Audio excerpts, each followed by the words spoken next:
Olá, pessoal! Você já se sentiu aprisionado pelo medo do julgamento alheio? No vídeo de hoje, eu vou te guiar por uma jornada profunda para entender o transtorno de ansiedade social. Aqui você vai descobrir o que há por trás da ansiedade social para combater o medo e a insegurança. Vou compartilhar estratégias eficazes da terapia cognitivo-comportamental que te ajudarão a desafiar os pensamentos negativos, manejar sintomas e desenvolver habilidades sociais sólidas. Você aprenderá a enfrentar as situações sociais com confiança renovada e se conectar genuinamente com os outros, sem medo de ser quem você realmente é. Eu sou Kathleen Lima, psicóloga, doutoranda em psicologia, e há mais de 6 anos ajudo pessoas a cuidarem das dores da sua história com afeto e ciência. Uma característica básica da vida humana é a sociabilidade, já que nós, seres humanos, somos inerentemente seres sociais. Desde a origem da história humana, os indivíduos eles se organizavam em grupos, em tribos, em comunidades para sobreviver, prosperar e satisfazer suas necessidades físicas, emocionais e psicológicas. A interação social é fundamental para o desenvolvimento emocional, cognitivo e comportamental de seres humanos, desde o nascimento até a vida adulta. A necessidade de conexão social está enraizada na biologia humana. Estudos mostram que a falta de interação social pode ter sérias consequências para a saúde mental e física.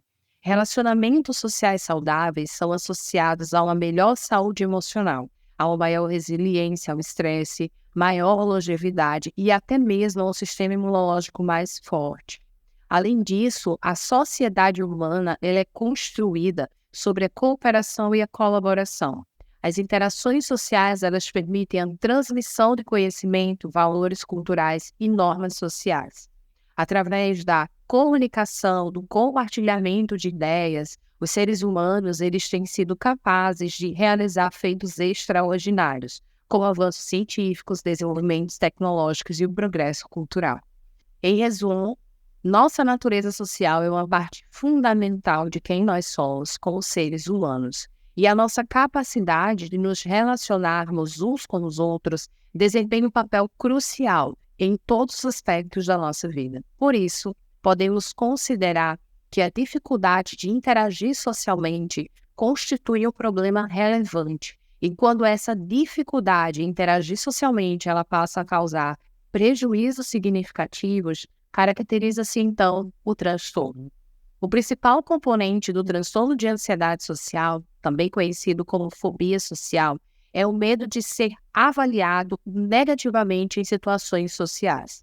Alguns exemplos incluem interações como manter uma conversa, encontrar pessoas que não são familiares, ou ser observado comendo ou bebendo, ou estar em situação de desempenho diante dos outros, como apresentar um trabalho na faculdade ou na escola, apresentar uma palestra ou uma reunião no trabalho.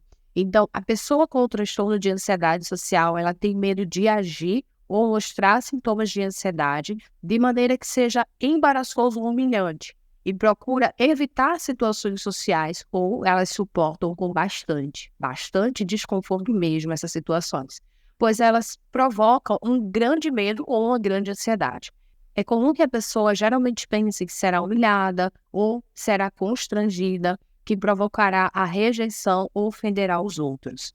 Se você foi diagnosticado ou diagnosticada com um transtorno de ansiedade social, ou você se identificou com a descrição desse transtorno, você deve estar suportando as situações sociais com muito desconforto ou evitando a todo custo enfrentá-las, o que pode estar prejudicando a tua rotina. É fundamental que você saiba que você não está sozinho ou sozinha. A ansiedade social é o terceiro transtorno psiquiátrico mais comum, atrás apenas da depressão e do alcoolismo, e pode ser tratado com psicoterapia e ou medicação. Se sentir ansioso em situações sociais é uma experiência universal e necessária. Isso porque a ansiedade é fundamental para a nossa sobrevivência. Talvez seja mais fácil imaginar isso em outros tempos, quando tínhamos que sair em grupos para caçar e nos proteger. Pertencer a um grupo, ser aceito, significava nesse contexto sobreviver. Por isso, algum grau de ansiedade em situações sociais é desejável e também é benéfico. O problema é quando a ansiedade se torna um impeditivo para se relacionar, atrapalhando significativamente a vida e trazendo intenso sofrimento. Muitas pessoas com transtorno de ansiedade social se consideram uma farsa e pensam que, ao deixar outras pessoas se aproximarem, elas serão criticadas ou rejeitadas. E isso gera uma preocupação grande em disfarçar os sintomas da ansiedade. No entanto, o objetivo do tratamento é entender, aceitar e manejar o problema. Isso significa não precisar mais se preocupar com o que os outros vão perceber ao seu respeito. Afinal, demonstrar fragilidade faz parte da vida. E aqui eu quero deixar uma indicação de livro. É o livro A Coragem de Ser Imperfeito, da autora Brené. O tema central do livro é a ideia de que a vulnerabilidade é essencial para uma vida plena e significativa.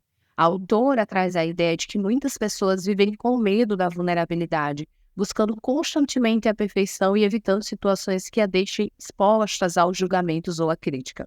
Mas essa autora defende que é através da aceitação das próprias imperfeições e da disposição para se expor ao desconforto que se pode alcançar uma verdadeira conexão consigo mesmo e com os outros. Ela também enfatiza a importância de cultivar a coragem de ser autêntico, de se permitir ser visto como realmente é, mesmo que isso signifique admitir fraquezas, falhas e também limitações. Ao longo do livro, a Brené vai explorando conceitos como vulnerabilidade, vergonha, empatia, compaixão e resiliência, fornecendo insights valiosos e práticos para cultivar uma mentalidade de coragem e aceitação.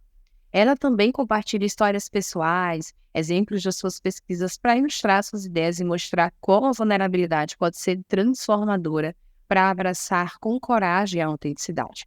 Em resumo, o livro destaca a importância de abraçar nossa imperfeição e vulnerabilidade como um caminho para uma vida mais autêntica, significativa e plena. Vou deixar o link do livro A Coragem de Ser Imperfeito aqui na descrição do vídeo. É muito importante que você entenda como funciona a ansiedade e por que sentimos ansiedade. E eu vou explicar essas duas questões para que você tenha uma compreensão maior do transtorno de ansiedade social. A ansiedade ela funciona como uma resposta natural do corpo a situações percebidas como ameaçadoras ou estressantes. É um mecanismo de defesa que prepara o nosso organismo para reagir diante de perigos potenciais, seja físicos, emocionais ou mentais. Em pequenas doses, a ansiedade ela pode ser útil, pois ela pode motivar as pessoas a lidarem com desafios e a se proteger de situações ou perigos reais. E talvez você esteja se perguntando, Kathleen, por que sentimos então ansiedade? Sentir ansiedade é com uma resposta natural do corpo a situações percebidas como ameaçadoras, desafiadoras ou estressantes. Ela é um mecanismo de defesa evolutivo que nos ajuda a lidar com perigos potenciais e nos prepara para enfrentar ou evitar situações que possam representar uma ameaça à nossa segurança física, à nossa segurança emocional ou mental. Existem várias razões pelas quais nós podemos experimentar a ansiedade. Podemos experimentar a ansiedade por sobrevivência. A ansiedade tem raízes na evolução humana. Em termos pré-históricos, quando os seres humanos enfrentavam perigos como predadores, a ansiedade era uma resposta adaptativa que ajudava a garantir a sobrevivência. Essa reação de luta ou fuga prepara o nosso corpo para enfrentar ou fugir de ameaças iminentes. Podemos enfrentar a ansiedade por proteção. A ansiedade ela pode nos alertar sobre situações potencialmente perigosas e nos motivar a tomar medidas para nos proteger. Por exemplo, sentir ansiedade antes de uma entrevista de emprego pode nos motivar a nos preparar melhor, enquanto que a ansiedade antes de uma apresentação pública pode nos fazer praticar mais. Podemos experimentar ansiedade por antecipação de ameaça. A ansiedade também pode surgir da preocupação com o futuro e a antecipação de possíveis perigos ou desafios. Isso pode incluir preocupações com problemas financeiros, de saúde, de relacionamento, de trabalho ou de eventos futuros. Podemos experimentar ansiedade por estresse crônico, situações de estresse prolongada, como pressões do trabalho, problemas financeiros, conflitos familiares ou eventos traumáticos, podem levar a níveis elevados de ansiedade. O estresse crônico ele pode sobrecarregar os nossos recursos emocionais e levar a uma sensação persistente de ansiedade. Podemos experimentar ansiedade por genética e fatores biológicos. Algumas pessoas podem ter uma predisposição genética para desenvolver transtornos de ansiedade, desequilíbrio químico no cérebro, como níveis anormais de neurotransmissores, também podem desempenhar um papel no desenvolvimento da ansiedade. Podemos experimentar ansiedade por aprendizado e condicionamento. Experiências passadas, experiências de eventos traumáticos podem condicionar o nosso cérebro a responder com ansiedade a situações semelhantes no futuro. E esse condicionamento pode levar a respostas automáticas de ansiedade em certas situações. É importante saber e reconhecer que a ansiedade é uma experiência comum e normal que todos enfrentamos em algum momento da vida. E que a chave é reduzir a ansiedade e não eliminá-la. Até porque a eliminação não é possível nem desejável. Mas quando a ansiedade ela se torna excessiva, persistente e interfere nas atividades diárias, pode ser um indicativo de um transtorno de ansiedade que requer atenção e tratamento adequado. Eu vou deixar aqui na descrição o link do vídeo Ansiedade, a chave é reduzir e não eliminar, em que eu explico de forma detalhada a importância da ansiedade para a nossa autopreservação. Agora chegamos no momento crucial desse vídeo. Vamos entender como seus pensamentos influenciam o transtorno de ansiedade social. Já sabemos que a maneira como interpretamos os fatos influencia o que pensamos e sentimos emocional e fisicamente. Quando interpretamos e avaliamos as situações, tendemos a encarar os nossos pensamentos como verdade absolutas. No entanto, em algumas ocasiões, podemos ter pensamentos equivocados e distorcidos, que vão gerar reações emocionais e físicas condizentes com tal pensamento. Dessa maneira, podemos nos sentir mal por interpretações inadequadas e até mesmo experimentar um certo desconforto ao lidar com sentimentos e reações desagradáveis. Ao estar em situações sociais que causam ansiedade, o fóbico social ativa sintomas cognitivos, como pensamentos, que despertam reações com menor concentração. Não saber o que falar, pensamento negativo. O fóbico ativa sintomas emocionais como sentimentos, e as reações podem ser de medo, pânico, temor, angústia. O fóbico também ativa sintomas fisiológicos, como reações no corpo, como tremor, rubor, suor, voz embargada, e também sintomas comportamentais, com o que ele faz ou o que ele executa na situação, que podem ser reações de evitação da situação, evitação sutil ou desviar o olhar ou falar pouco. No transtorno de ansiedade social, o modo como a pessoa interpreta situações é fundamental para entender o mecanismo da ansiedade. A expectativa de uma situação social, o estar nela de fato, faz com que a pessoa tenha pensamentos negativos sobre si mesma e sobre o que as pessoas à sua volta acharão ao seu respeito. E isso tende a aumentar consideravelmente seu nível de ansiedade. Ao estar ansioso nessas situações, é provável que a pessoa realmente não consiga causar uma impressão positiva, confirmando seu pensamento de que é inadequado.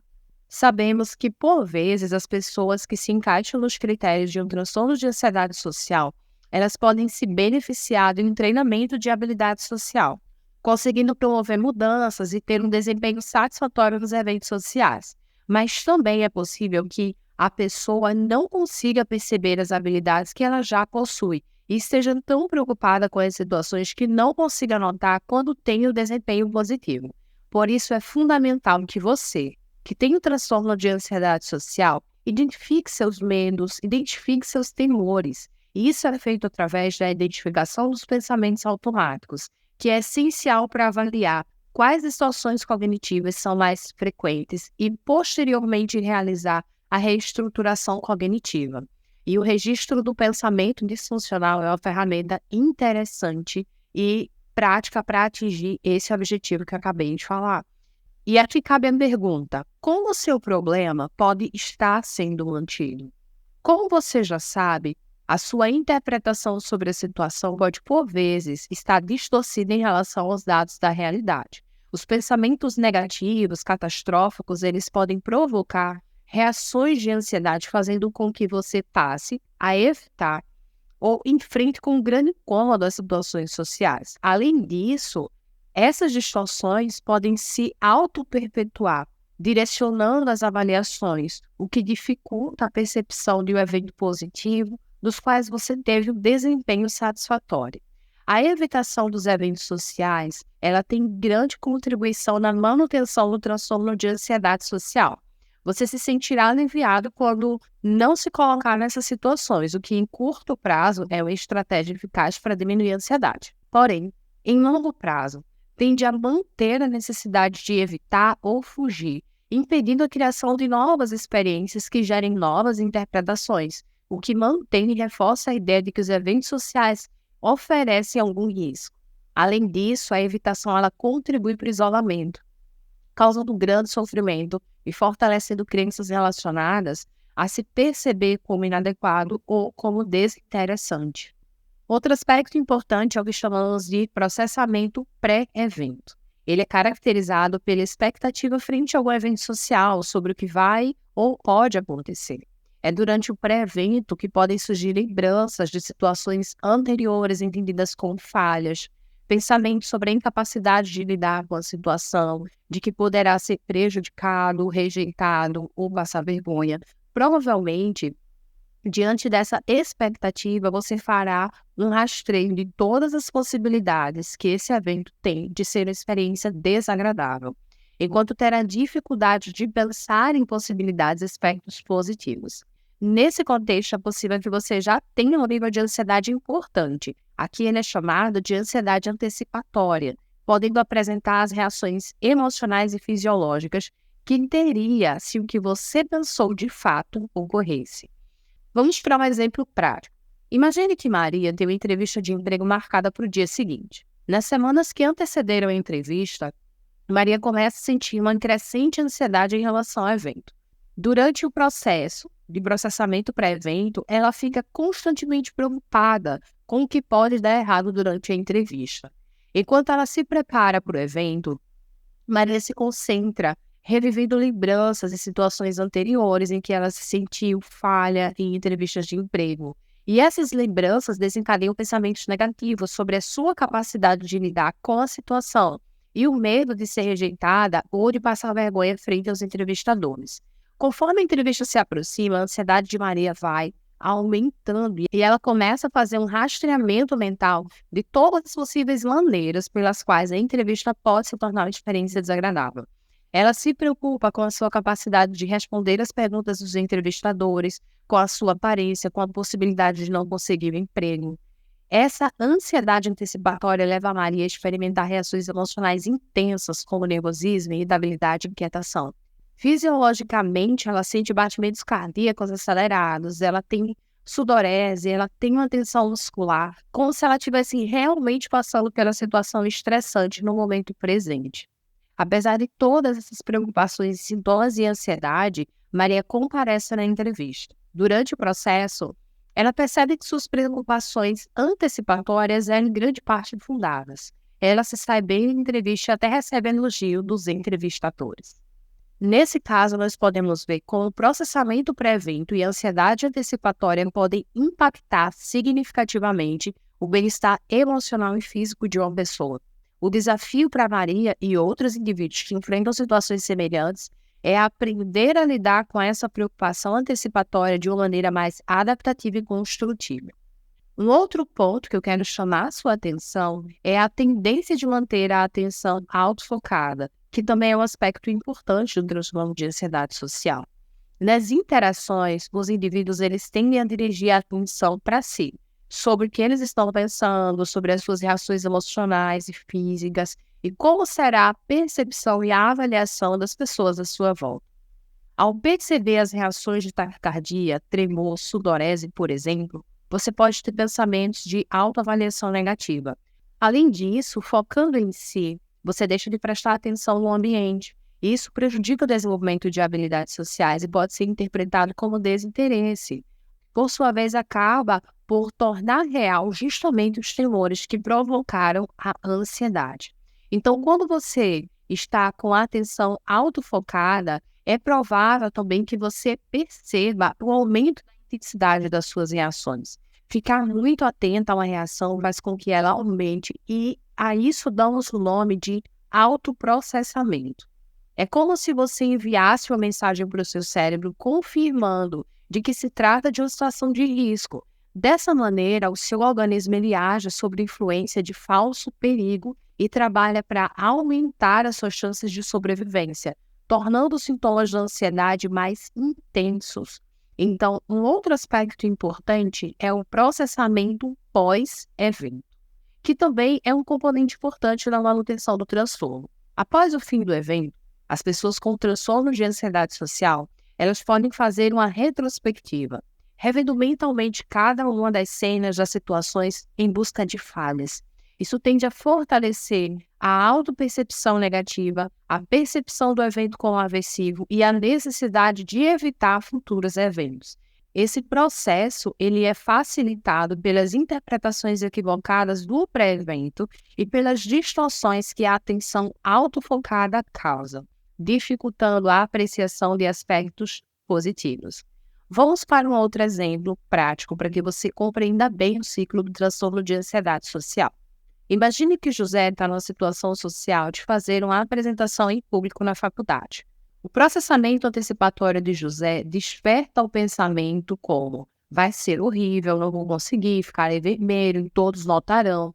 O sentimento de José é ansiedade e medo. Os comportamentos são evitar preparar a apresentação. As reações físicas que José experimenta são taquicardia e sudorese. Na situação social, falar em público, José tem os seguintes pensamentos. Estou ansioso, estou ficando vermelho, vai me dar um branco, todos estão percebendo que eu estou ansioso. O sentimento é de ansiedade. O comportamento de José é terminar a apresentação o mais rápido possível.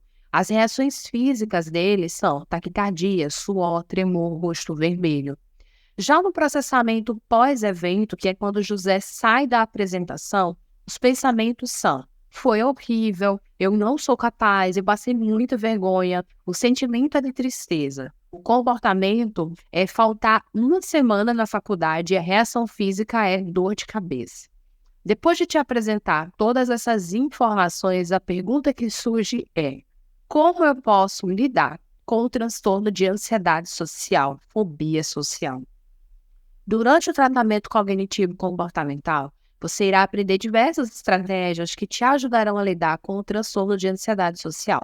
Uma estratégia é questionar os pensamentos. Durante a psicoterapia, você vai aprender a relativizar a maneira como pensa sobre si e sobre o que as pessoas podem achar a seu respeito. Para isso, será exercitado o questionamento dos pensamentos que mantêm sua ansiedade através da busca de evidência que comprova ou invalide a realidade das suas avaliações. Você desenvolverá uma flexibilidade cognitiva ao chegar a conclusões mais condizentes com os dados da realidade e ao pôr em prática estratégias mais adaptativas de resolução de problema. Uma segunda estratégia é o manejo de sintomas. Você aprenderá a estratégia para lidar com os seus sintomas, ou seja, irá treinar seu organismo a diminuir a ativação gerada pela ansiedade, reduzindo a intensidade das sensações corporais e, em consequência, as interpretações sobre o seu desempenho e sobre as avaliações de outras pessoas. Uma terceira estratégia é o treinamento de habilidades sociais. Você terá a oportunidade de desenvolver e fortalecer um repertório de habilidades que favoreça a construção de um bom desempenho social. Através desse treino, você poderá exercitar a expressão de sentimentos, atitudes, desejos, opiniões ou direitos de acordo com o contexto que você está inserido. Além de entender e lidar melhor com a expressão dessas habilidades em outras pessoas também. E essa estratégia é importante porque é possível que, de fato, as pessoas com transtorno de ansiedade social, elas tenham déficits importantes em habilidades sociais e sejam mal avaliados pelas pessoas à sua volta. Uma quarta estratégia é o enfrentamento. Você vai descobrir que o enfrentamento é o que realmente diminui o medo e a ansiedade, e não a evitação. Você irá aprender estratégias que te ajudarão a enfrentar as situações sociais de uma forma gradual e no seu tempo, tá? E aos poucos, as situações que são muito desagradáveis, elas deixarão de causar o mesmo incômodo e o mesmo sofrimento que você sente hoje. Enfrentar também é uma forma de testar e levantar mais dados da realidade que lhe ajudem a criar interpretações mais condizentes com a realidade. Dentro da psicoterapia, isso é feito com a ajuda do psicólogo, para assegurar que a exposição seja feita de maneira adequada. Toda exposição consiste em ajudar o paciente a se engajar no contato repetido e prolongado com os estímulos que são temidos ou a situação que é temida e que provoca ansiedade. Então, para que essa exposição ela seja eficaz, é necessário que sejam obedecidos 3 princípios básicos: a duração, a intensidade e a frequência. Esses 3 princípios permitem a habituação. E aqui talvez você esteja se perguntando: Kathleen, será que eu posso conseguir? Muitas pessoas acreditam que as características do transtorno de ansiedade social são aspectos da personalidade ou até mesmo aspectos do caráter que acompanharão a pessoa por toda a vida, impossíveis de serem mudados. Além disso, o incômodo e o sofrimento causado pelo transtorno por si só já torna a busca por ajuda um passo extremamente desafiador. No entanto, a terapia cognitivo-comportamental oferece técnicas e ferramentas que tornam a mudança possível, respeitando seus limites e fazendo com que você se sinta cada vez mais confiante e capaz de lidar com os eventos sociais. É importante que você saiba que é natural se sentir sem saída dentro dessa situação, mas através do tratamento você perceberá que pode se sentir esperançoso para alcançar seus objetivos e investir em aspectos da sua vida que estavam ficando de lado. Se você chegou até aqui, parabéns. Se você encontrou valor nesse conteúdo, se esse conteúdo te ajudou de alguma maneira, deixa um like, se inscreve aqui no canal para acompanhar mais vídeos assim. E claro, não esqueça de deixar o seu comentário compartilhando suas experiências ou perguntas. Antes de finalizar, eu quero te convidar a explorar outros vídeos aqui do canal que podem aprofundar ainda mais o seu entendimento sobre ansiedade e outras questões relacionadas à saúde mental. Até a próxima!